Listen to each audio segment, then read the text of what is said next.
أعوذ بالله من الشيطان الرجيم. بسم الله الرحمن الرحيم. وقالوا لن تمسنا النار إلا أياما معدودة قل أتخذتم عند الله عهدا فلن يخلف الله عهده أم تقولون على الله ما لا تعلمون. അസ്സലാമു അലൈക്കും വറഹ്മത്തുള്ളാഹി വബറകാതുഹു. സൂറ അൽ ബഖറയിലെ 81 വചനമാണ് നാം ശ്രവിച്ചത്. ഈ ആയത്തിൻ്റെ അർത്ഥം ഇപ്രകാരമാണ്: ഏതാനും ദിവസങ്ങളല്ലാതെ നരകാഗ്നി ഞങ്ങളെ സ്പർശിക്കുകയില്ലെന്ന് അവർ പറയുന്നു. നീ അവരോട് പറയുക, അള്ളാഹുവിൽ നിന്നു നിങ്ങൾ വല്ല കരാറും വാങ്ങിയിട്ടുണ്ടോ? ഉണ്ടെങ്കിൽ അള്ളാഹു തൻ്റെ കരാർ ഒരിക്കലും ലംഘിക്കുകയില്ല. അല്ലെങ്കിൽ അള്ളാഹുവിനെ കുറിച്ച് നിങ്ങൾക്ക് വിവരമില്ലാത്ത കാര്യങ്ങൾ ജൽപ്പിക്കുകയാണോ?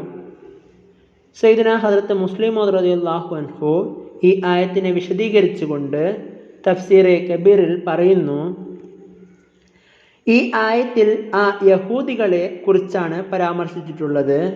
അതായത് ദൈവത്തിൻ്റെ പ്രിയപ്പെട്ടവരുടെ മക്കളായതിനാൽ എന്തു ചെയ്താലും നിത്യ ശിക്ഷയ്ക്ക് വിധേയരാകില്ലെന്ന് വിശ്വസിക്കുന്നവരെ കുറിച്ചാണ്. യഥാർത്ഥത്തിൽ മരണാനന്തര ജീവിതത്തെക്കുറിച്ചുള്ള വിശ്വാസം ജൂതന്മാർ ബൈബിളിൽ നിന്ന് നീക്കം ചെയ്തിരിക്കുകയാണ്. ശിക്ഷയുടെയോ പ്രതിഫലത്തിൻ്റെയോ ചോദ്യമേയില്ല. പഴയ നിയമം മുഴുവൻ വായിച്ചാലും മരണാന്തര ജീവിതത്തിൻ്റെ തെളിവ് വളരെ പ്രയാസത്തോടെ കണ്ടെത്താൻ കഴിയും. മരണാന്തര ജീവിതത്തെക്കുറിച്ചും പ്രതിഫലത്തെക്കുറിച്ചും ശിക്ഷയെക്കുറിച്ചും വിശുദ്ധ ഖുർആൻ ഏത് രീതിയിൽ വളരെ വ്യക്തമായി പരാമർശിച്ചിട്ടുണ്ടോ ആ രീതിയിൽ ബൈബിളിൽ ഒരിക്കലും കാണാൻ സാധിക്കുകയില്ല. യഹൂദികളുടെ ഭൂരിപക്ഷം ഈ ദുനിയാവിൽ തന്നെ എല്ലാ പ്രതിഫലങ്ങളും ആഗ്രഹിക്കുന്നു.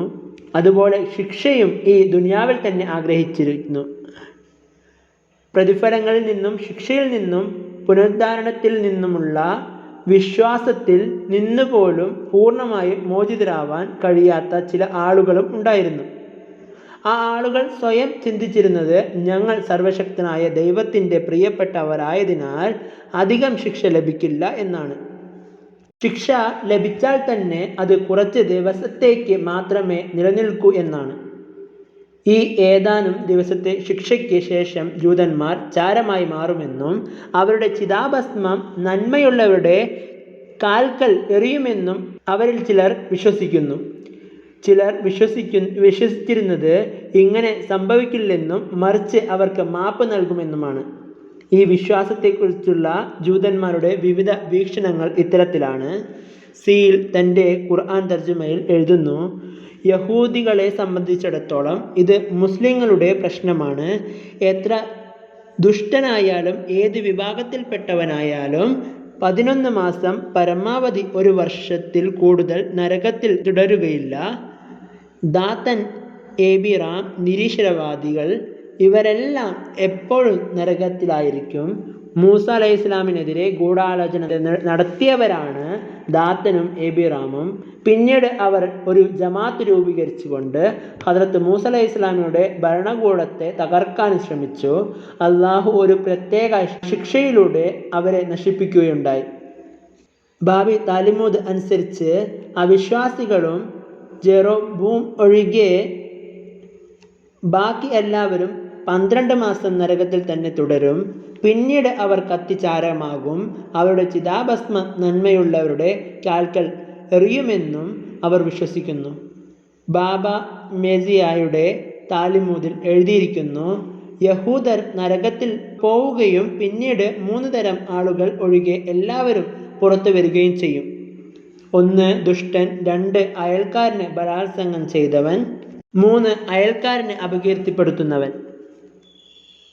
ഏറോബൈൻ താലിമൂദിൽ എഴുതിയിരിക്കുന്നു, നരകാഗ്നി യഹൂദ പാപികളെ സ്പർശിക്കുകയില്ല.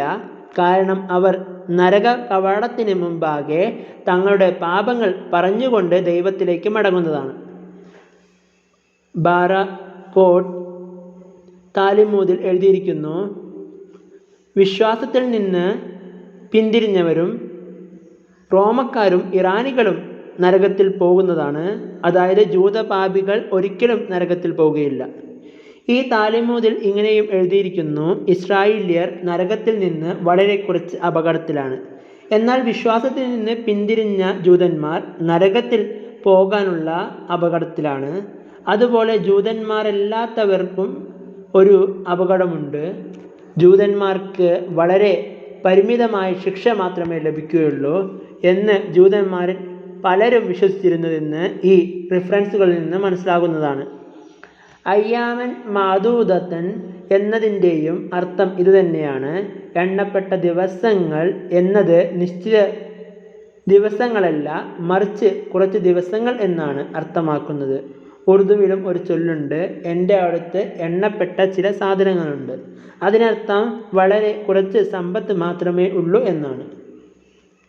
ബഹ്റെ മുഹീത്ത് ഈ ആയത്തിന് താഴെ എഴുതുന്നു, കാളക്കുട്ടിയുടെ പൂജ 40 ദിവസം ചെയ്തിട്ടുണ്ടായിരുന്നു. അതുകൊണ്ട് ജൂതന്മാർ വിശ്വസിച്ചിരുന്നത് അത്ര കണ്ട് അവർക്ക് ശിക്ഷ ലഭിക്കുമെന്നാണ്. 40 ദിവസത്തെ ശിക്ഷ അമിതമാണെന്ന് പോലും ചിലർ കരുതുന്നു. ജൂതന്മാർക്ക് 7 ദിവസം മാത്രമേ ശിക്ഷ ലഭിക്കുകയുള്ളൂ എന്ന് അള്ളാഹു പറയുന്നു, ഞങ്ങളുടെ ദൂതരെ നീ അവരോട് ചോദിക്കുക, നിങ്ങൾ അള്ളാഹുവിൽ നിന്ന് ഇക്കാര്യത്തിൽ എന്തെങ്കിലും കരാർ വാങ്ങിയിട്ടുണ്ടോ? അങ്ങനെയാണെങ്കിൽ സർവശക്തനായ അള്ളാഹു തൻ്റെ കരാർ ലംഘിക്കുകയില്ല. ശിക്ഷിക്കണോ വേണ്ടയോ എന്നത് സർവശക്തനായ അള്ളാഹുമായി ബന്ധപ്പെട്ട കാര്യമാണ്.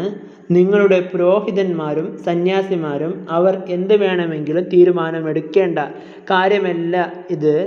ജൂതന്മാരെക്കുറിച്ച് ദൈവം അത്തരമൊരു തീരുമാനം എടുത്തിട്ടുണ്ടെങ്കിൽ അത് ബൈബിളിൽ ഉണ്ടായിരിക്കേണ്ടതാണ്. ഹദ്രത്ത് മൂസ അലൈഹിസ്സലാമിയുടെയോ മറ്റ് പ്രവാചകന്മാരുടെയോ അധികാരത്തിലൂടെയാണ് ഇത് പ്രഖ്യാപിക്കേണ്ടിയിരുന്നത്.